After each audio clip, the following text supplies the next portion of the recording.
Good afternoon everyone. कुछ tricky questions कह सकते हैं या कुछ पेपर के लिए अब रिवीजन स्टार्ट करते हैं। तो एक पेपर लिया है मैंने जिसके अंदर हम फर्स्ट 20 क्वेश्चन डिस्कस करेंगे। इसमें वैरायटी ऑफ क्वेश्चंस है, इसलिए मैं डिस्कस करना चाहूँगा। ज़्यादातर बच्चों को जो है वो डिफरेंशिएशन में प्रॉब्लम आ रही है, क्वांटिटी में प्रॉब्लम आ रही है, कुछ को फंक्शन रिलेशन में, तो हम इसमें कवर अप करेंगे, राइट। तो जैसे फर्स्ट क्वेश्चन देख रहे हैं कि क्या है यहाँ पे इस फंक्शन की मैक्सिमम और मिनिमम वैल्यू बतानी है, तो हम कैसे डील करेंगे।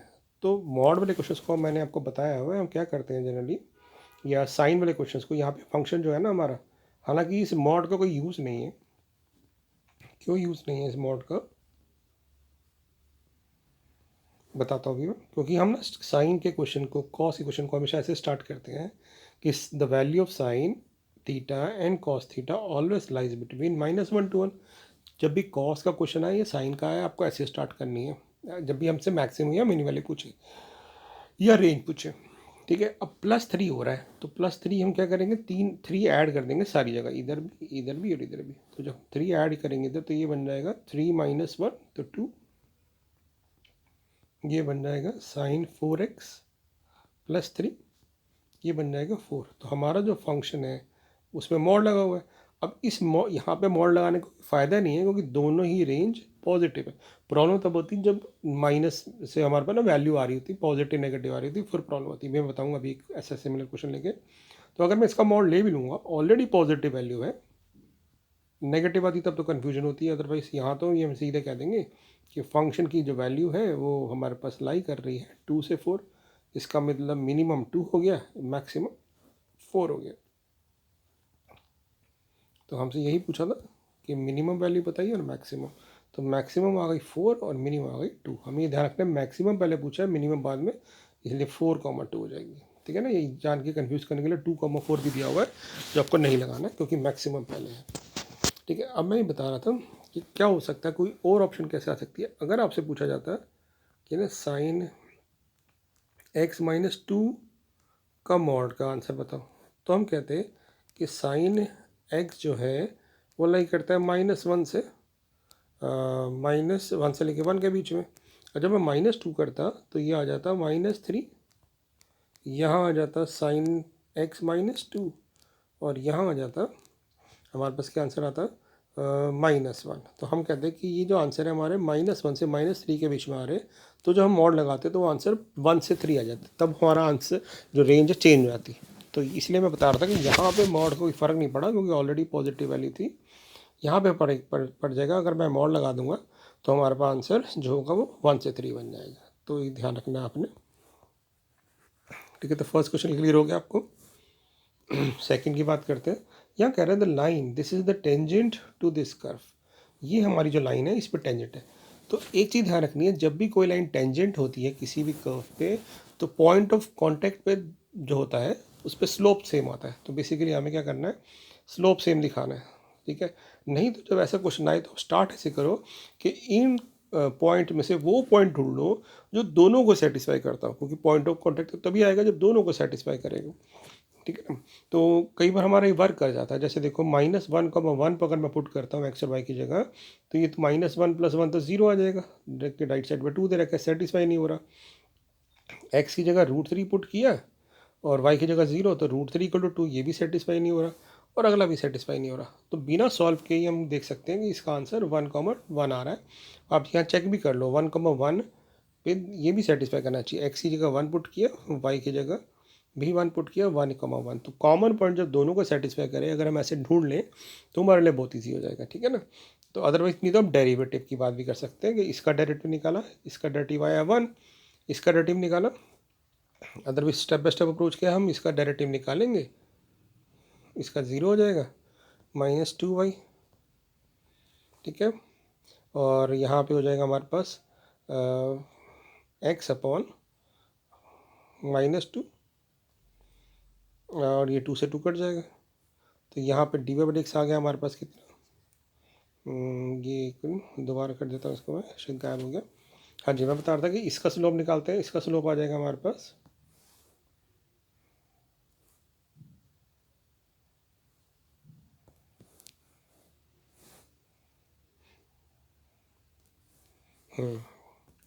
यहाँ पे हमारा जो स्लोप है वो हमारा आ जाएगा -1 है ना, क्योंकि 1 प्लस dy/dx इक्वल टू 0, और यहाँ से dy/dx आ जाएगा -1, यहाँ से आ गया -x, तो जब इक्वल रखेंगे इसको -1 के तो x की वैल्यू 1 आ जाएगी, और x की वैल्यू 1 यहाँ आ रही है।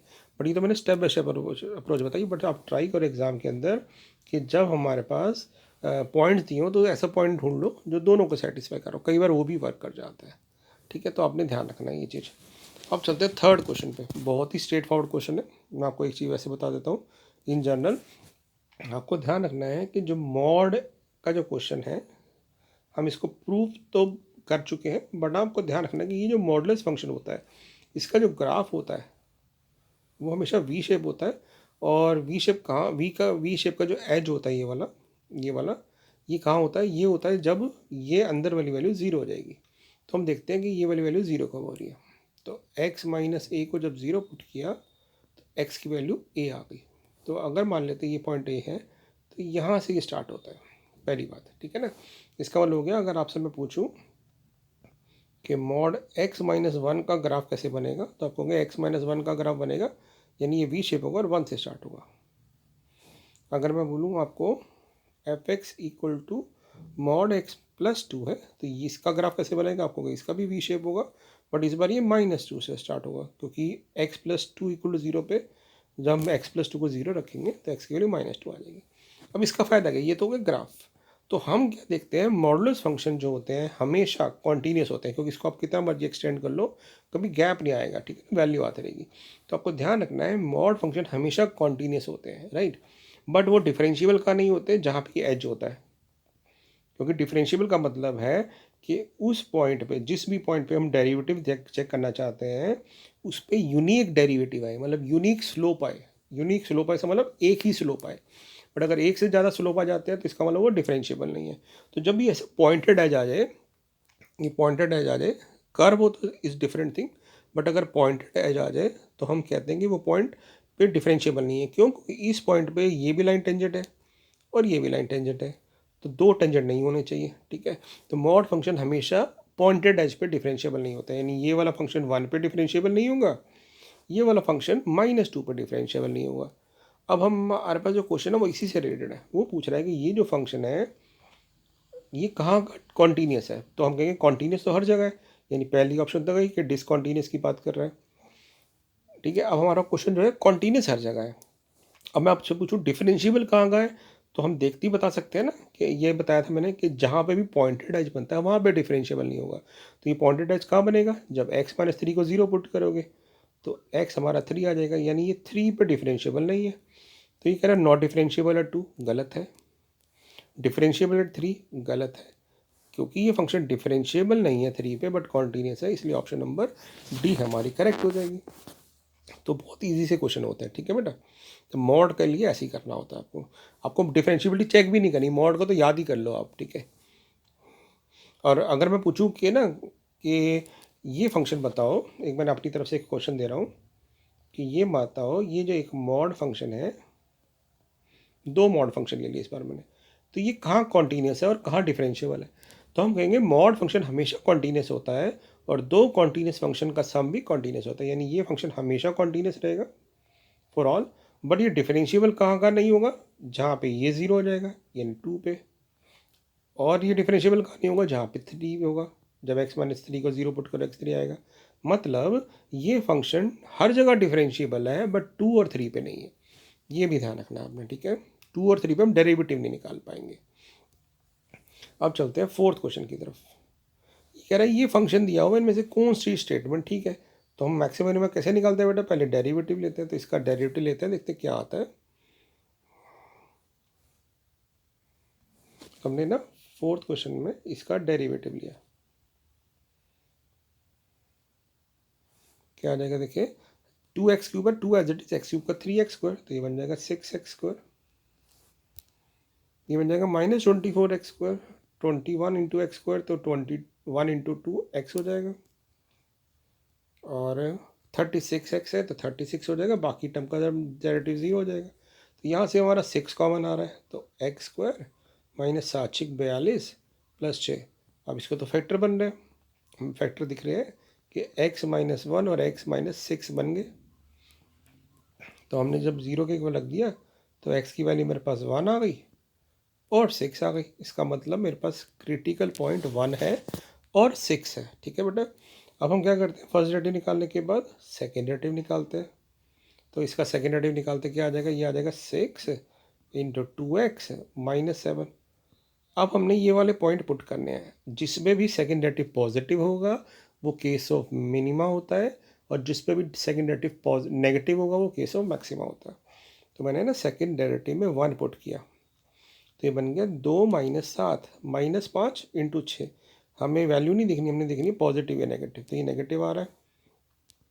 6 पुट किया तो 6 पे 12 माइनस 7 5 पॉजिटिव आ रहा है, चाहे मैं 6 से मल्टीप्लाई करूँ पॉजिटिव आ रहा है, यानी ये केस ऑफ मिनिमा हो गया,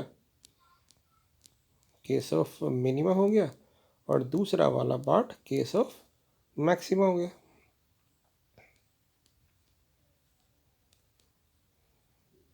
ठीक है, केस ऑफ मैक्सिमा हो गया। अब वो पूछ रहा है कि कौन सा आंसर ठीक है, तो कह रहे हैं 1 is a minima 1 is a maxima. तो हमने देखा 1 तो मैक्सिमा है, तो 1 मैक्सिमा, इसका मतलब 1 मिनिमा पॉइंट हट गया, तो ये हमारी ऑप्शन हो गई। फिर कह रहा है 6 मैक्सिमा है, तो 6 तो मिनिमा था, इसलिए ये भी रिजेक्ट हो गया। और इस क्वेश्चन में कह रहा है दिस फंक्शन है नीदर मैक्सिमम नॉर मिनिमम, ये तो हो ही नहीं सकता क्योंकि हमारे पास मैक्सिमा भी आ रहा है और मिनिमा भी आ रहा है, यानी हमारे पास ऑप्शन नंबर 4 करेक्ट हो गई। ठीक है बेटा, अगला क्वेश्चन देखें फिफ्थ, ये रिलेशन फंक्शन का, यानी पहले 4 क्वेश्चन तो कैलकुलस के थे, मेन प्रॉब्लम कैलकुलस में आ रही है तो मैंने वो डिस्कस किया। ये कह रहा है कि the relation less than is a set of natural number on the set of natural number is, क्या है लेस देन का मतलब है कि अगर मैं एक इधर लगा दूँ ए एलिमेंट और एक इधर लगा दूँ, तो बेसिकली कहना चाहता है कि रिलेशन कुछ इस तरह से है, ए कॉमा बी इसके एलिमेंट है और लेस देन स्टेटमेंट लिखी हुई है, और दोनों के आगे एक नंबर और दूसरा नंबर है। तो बेसिकली हमें ये कंडीशन देखनी है कि ए लेस देन बी, यानी हमें ये, इसको मैं वर्ड हटा दूंगा तो ये कह सकता हूँ मैं, यानी हमारी कंडीशन ये दे रखी है कि ए लेस देन बी है, और हमें बताना है कि क्या ये रिलेशन रिफ्लेक्सिव है, सिमेट्रिक है, ट्रांजिटिव है या इक्विवेलेंस है। तो बहुत ही सीधा सा क्वेश्चन है बेटा, देखो ध्यान से। अगर मैं बोलूँ कि ए कॉमा बी कंडीशन है, अगर ए कॉमा बी आर के अंदर कब आएगा, जब वो कह रहा है ए बी से लेस होगा, तो हमें चेक करना है क्या रिफ्लेक्सिव है। तो रिफ्लेक्सिव हम कैसे लेते हैं कि ए कॉमा ए आर के अंदर आना चाहिए, यानी मैं कह रहा हूँ कि ए लेस देन ए होना चाहिए, तो कोई भी नंबर अपने आप से तो लेस होता नहीं है, तो ये तो रिफ्लेक्सिव नहीं है। सिमेट्रिक की बात करें, देखो सिमेट्रिक आपके माइंड में डायरेक्ट आ गया होगा कि अगर ए कॉमा बी आर के अंदर है, यानी ए लेस देन बी है, तो क्या बी ए से लेस होगा। अगर ए बी से छोटा है तो क्या बी ए से छोटा होगा, तो हम कहेंगे नहीं, बी तो ए से बड़ा है, तो हम कहेंगे इसका मतलब है बी ए से छोटा नहीं है। इसका मतलब बी कॉमा ए आर के अंदर नहीं आ रहा, इसका मतलब आर सिमेट्रिक भी नहीं है, ना रिफ्लेक्सिव है ना सिमेट्रिक है। तो वैसे तो क्वेश्चन यहीं पकड़ा गया, क्योंकि देखो अगर आप ऑप्शन देखो तो ऑप्शन कैसी दी हुई है, ऑप्शन दी हुई है कि symmetric only, reflexive only, transitive only, equivalence only. तो जब रिफ्लेक्सिव नहीं है तो इक्विवेलेंस गायब हो गया, रिफ्लेक्सिव नहीं है, सिमेट्रिक नहीं है, तो इसका मतलब ट्रांजिटिव ही है, तो ऑप्शन नंबर बी लगा सकते हो। ठीक है, बट अगर आपको ट्रांजिटिविटी चेक करनी है तो हम कैसे चेक करेंगे, हम कहेंगे भी ए कॉमा बी आर के अंदर आ रहा है, यानी ए बी से छोटा है, बी कॉमा सी आर के अंदर आ रहा है, यानी बी सी से छोटा है। तो ओबियसली अगर ए बी से छोटा है और बी सी से छोटा है तो ए तो सी से छोटा होगा ही, यानी इसका मतलब ए कॉमा सी आर के अंदर आएगा, इसका मतलब ये ट्रांजिटिव है। तो इसका मतलब ये रिलेशन ओनली ट्रांजिटिव है। मैंने ये सिर्फ ट्रांजिटिव इसलिए बताया कि बाई चांस अगर आप फंस जाओ तब करो, अदरवाइज जब हम ना ऐसे ऑप्शंस को नेगलेक्ट कर सकते हैं कि मेरी दो बेसिस पे दो सॉल्व करने पे, रिफ्लेक्सिव सिमेट्रिक सॉल्व करने पे मेरी 3 ऑप्शन कट गई, तो फिर मेरे को चौथी चीज़ सॉल्व करने की जरूरत नहीं है। बट हम श्योरिटी के लिए हम कर देते हैं, तो कोई इशू नहीं है, ऐसे आप कर सकते हैं बेटा। तो ये 5 क्वेश्चन थे इस तरह से। अब चलते हैं 6 क्वेश्चन पे।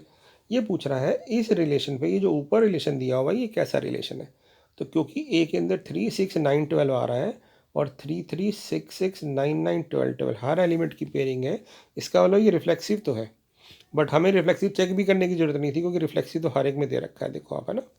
सिमेट्रिक है तो 6 12 का उल्टा 12 6 नहीं है, तो 12 6 नहीं है, इसका मतलब ये सिमेट्रिक नहीं है। अब सिमेट्रिक नहीं है तो इक्विवेलेंस गायब हो गया, ये भी गायब हो गया।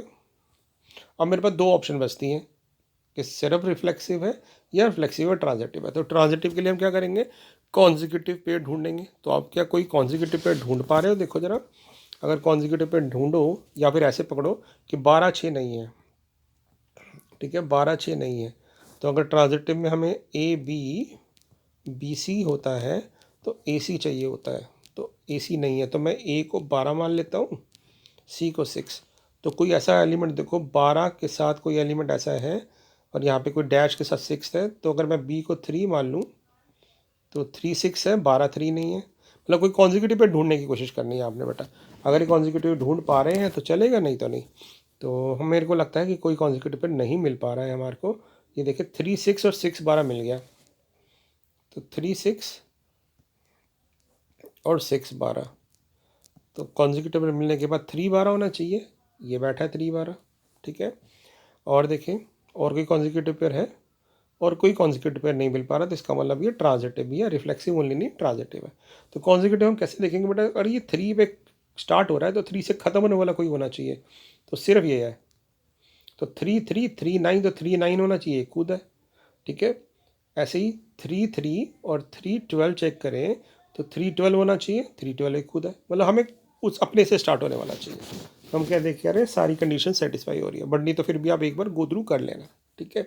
तो इस तरह से हम इन क्वेश्चंस को डिस्कस करते हैं और कुछ सारी पॉसिबिलिटी की बात करते हैं। तो मैक्सिमम ऑब्जेक्टिव में क्या होता है, अब ना ऑप्शंस को नेगलेक्ट कर दिया करो, ठीक है। अब कुछ बच्चे कह रहे थे कि ना उनको ऑन टू 1 में प्रॉब्लम होती है, तो हम ना जनरली इन क्वेश्चंस को ना पूरा करके नहीं देखते क्योंकि ऑब्जेक्टिव क्वेश्चन है। आप इनके ग्राफ से इस क्वेश्चन को सॉल्व करो। एक चीज़ बताओ कि f x equal to x square का ग्राफ कैसे बनता है, तो कहेंगे इसका ग्राफ तो पैराबोला बनता है, यानी ये ऊपर की तरफ होता है ऐसा। अब मैंने आपको बताया था कि अगर हम ग्राफ बना दें, ऐसा कोई ग्राफ बना लें और कोई, अब इसके बाद ग्राफ बनाने के बाद आपको क्या करना है, एक लाइन खींचनी है पैरेलल टू एक्स एक्सिस। तो लाइन खींचते हैं parallel to x axis, line खींच दी।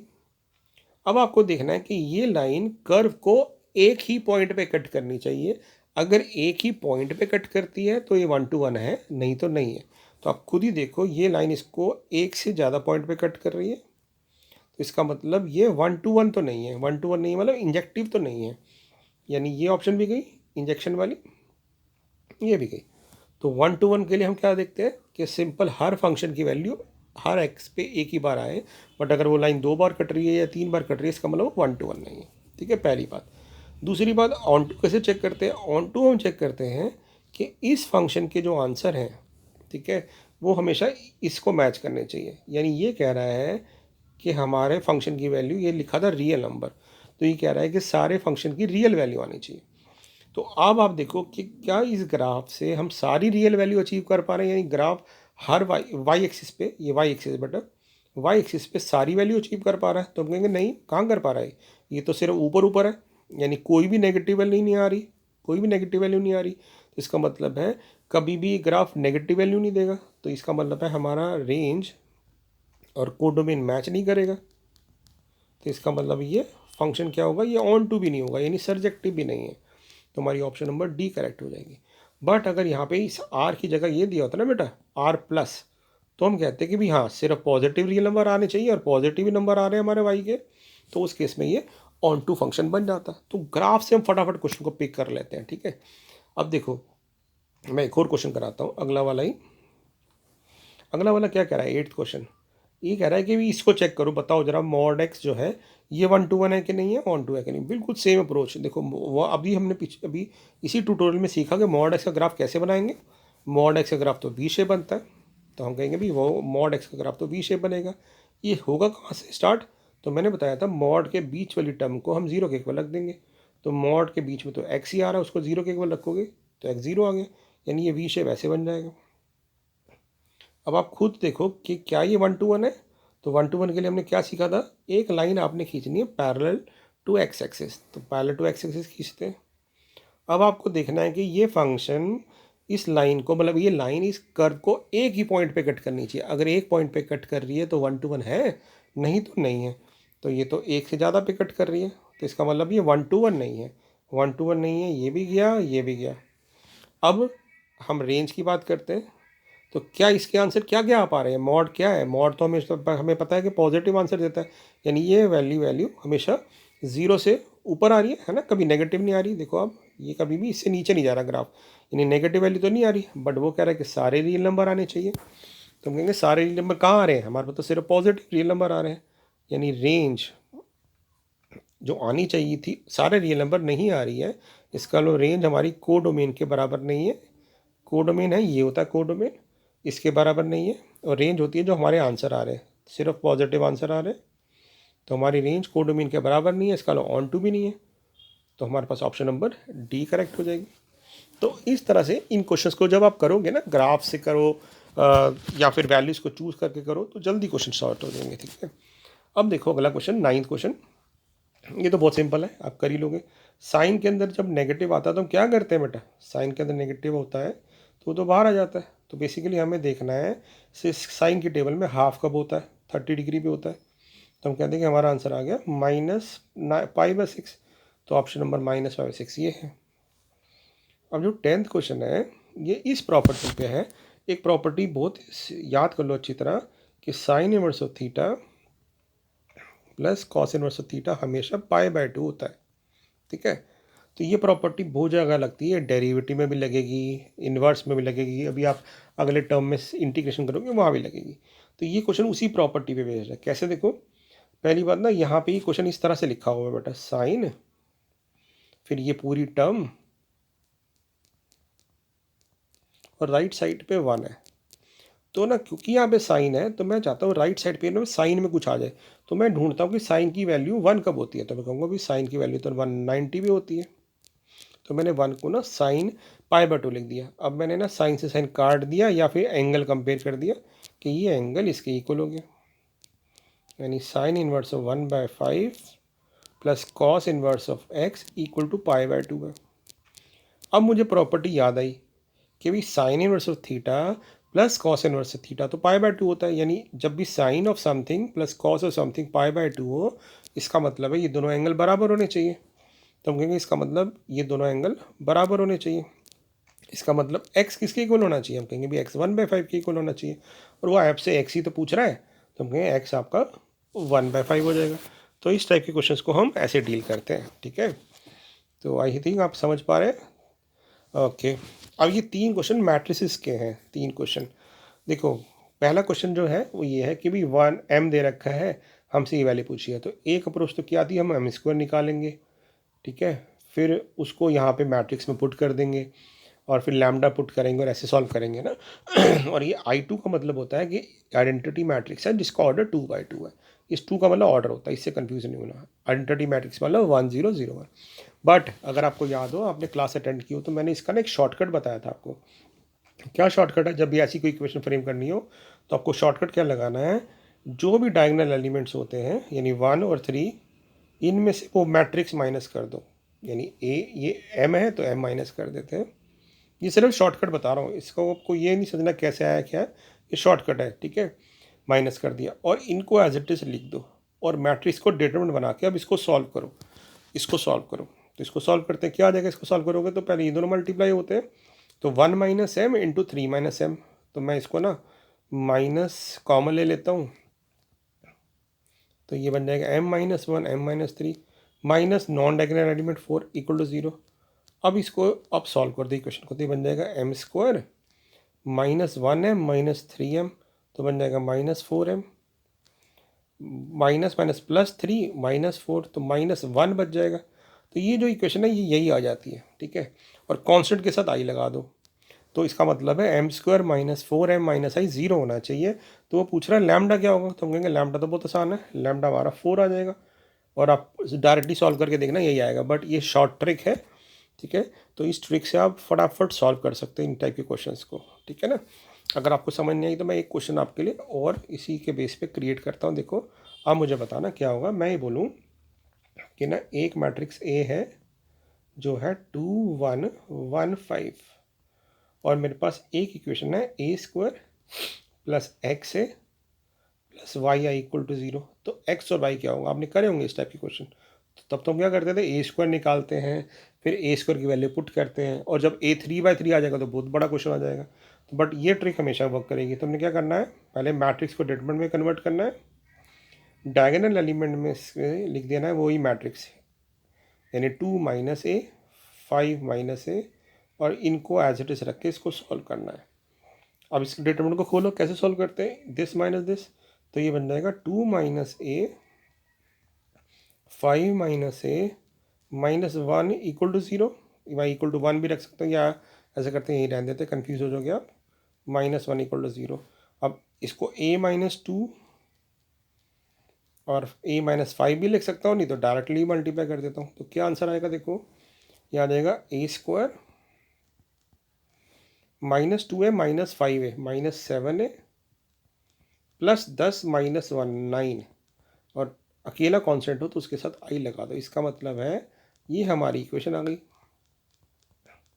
अब आप कंपेयर कर दो इससे, फटाफट आ जाएगा, x क्या आ जाएगा -7, y क्या आ जाएगा 9 आ जाएगा, है ना। इसको इससे कंपेयर किया और इसको इससे कंपेयर किया।